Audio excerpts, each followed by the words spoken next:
নয়নতারা এই নামটি শুনলেই যেন চোখে ভেসে ওঠে গোলাপি, সাদা কিংবা বেগুনি রঙের ছোট ছোট ফুলে ভরা একটি মনকাড়া গাছ। এই গাছটি শুধু সৌন্দর্যের জন্যই নয়, এর সহজ চাষ এবং পরিচর্যার জন্যও বাগান প্রেমীদের প্রিয়। সাধারণত নয়নতারা গাছকে ইংরেজিতে মাদাগাস্কার পেরিউইঙ্কেল নামে ডাকা হয়।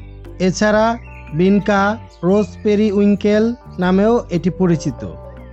বাংলায় আমরা একে নয়নতারা নামে জানি, যার অর্থ চোখের তারা।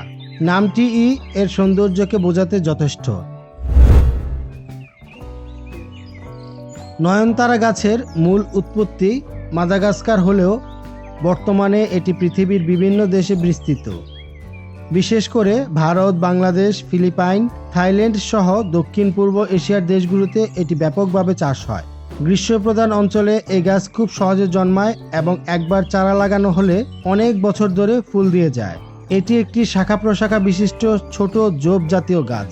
উচ্চতা সাধারণত 1 থেকে 1.5 ফুট হয়, তবে কখনো কখনো আরও বড় হতে পারে। পাতা গাঢ় সবুজ ও চকচকে, আর ফুল সাধারণত 5টি পাপড়ির সমন্বয়ে গঠিত হয়। গাছটি 12 মাস ফুল দেয়, তবে গ্রীষ্ম ও বর্ষাকালে ফুল ফোটে সবচেয়ে বেশি।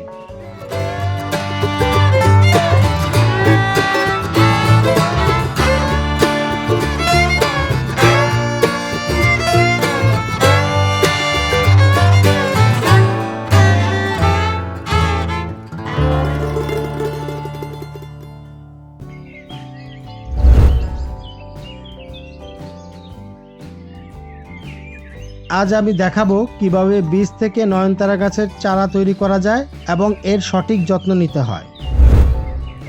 নয়নতারা গাছে ফুল ফোটার কিছুদিন পর ফল হয়, যা দেখতে চিকন ও লম্বাটে হয়। ফল শুকিয়ে গেলে সেটির ভিতর ছোট ছোট কালচে বীজ পাওয়া যায়। এগুলো শুকিয়ে ঠান্ডা ও শুকনো স্থানে সংরক্ষণ করলে অনেক দিন ভালো থাকে। চাইলে নার্সারি বা অনলাইন মার্কেট থেকেও নয়নতারা ফুলের বীজ কিনতে পারেন। নয়নতারা চাষের জন্য ছোট বা মাঝারি সাইজের টব যথেষ্ট, তবে নিশ্চিত হতে হবে যে টবের নিচে পানি নিষ্কাশনের ছিদ্র আছে। সাধারণত 8 থেকে 12 ইঞ্চি টব একটি গাছের জন্য যথেষ্ট হয়।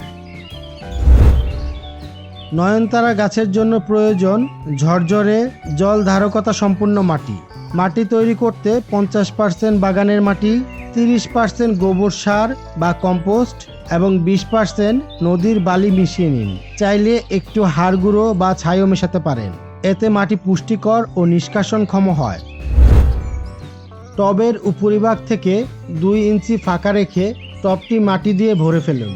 তারপর বীজগুলো চারপাশে ছিটিয়ে দিন এবং হালকা করে মাটি দিয়ে ঢেকে দিন। বীজ বপনের পর পানি ছিটিয়ে দিন।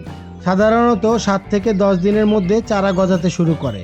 গাছের উচ্চতা 3 থেকে 4 ইঞ্চি হলে দুর্বল চারাগুলো তুলে ফেলুন এবং সবচেয়ে সবল চারা রেখে দিন।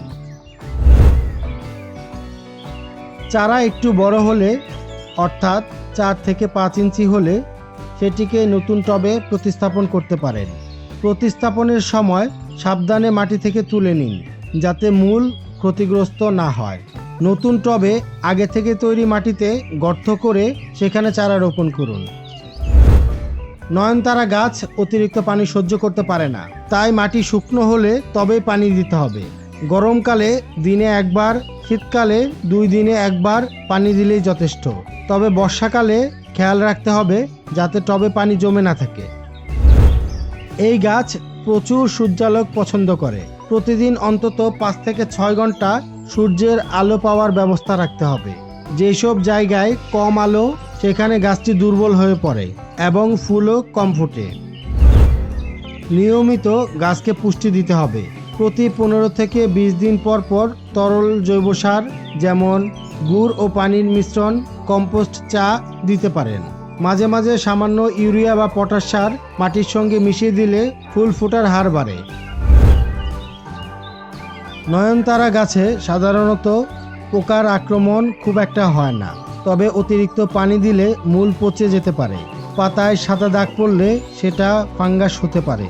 এই অবস্থায় নিম তেল বা বায়োকন্ট্রোল স্প্রে ব্যবহার করতে পারেন। মাটি যেন সবসময় ঝরঝরে থাকে সেদিকে খেয়াল রাখতে হবে। নয়নতারা ফুলের বীজ ও চারা বিভিন্ন নার্সারি, বীজের দোকান ও অনলাইন মার্কেটে পাওয়া যায়। বীজের দাম সাধারণত 20 থেকে 50 টাকার মধ্যে হয়ে থাকে এবং একটি চারা গাছ 30 থেকে 80 টাকার মধ্যে পাওয়া যায়, নির্ভর করে গাছের আকার ও জাতের উপর। ফুল ঝরে যাওয়ার পর শুকনো অংশ কেটে দিলে নতুন কুঁড়ি আসা সহজ হয়। গাছের চারপাশ পরিষ্কার রাখতে হবে যাতে পোকামাকড় বাসা বাঁধতে না পারে। নিয়মিত গাছের গোড়ায় মাটি নরম করে দিতে হবে যাতে বাতাস চলাচল সহজ হয়। নয়নতারা শুধু একটি ফুল নয়, এটি প্রকৃতির এক সবুজ চিত্র। যারা ঘরের বারান্দা বা ছাদে একটু সবুজ আর রঙিন সৌন্দর্য চান, তাদের জন্য নয়নতারা চমৎকার একটি পছন্দ হতে পারে। সঠিক যত্ন নিলে এই গাছ সারা বছর ধরে আপনাকে সৌন্দর্য ও প্রশান্তি উপহার দেবে।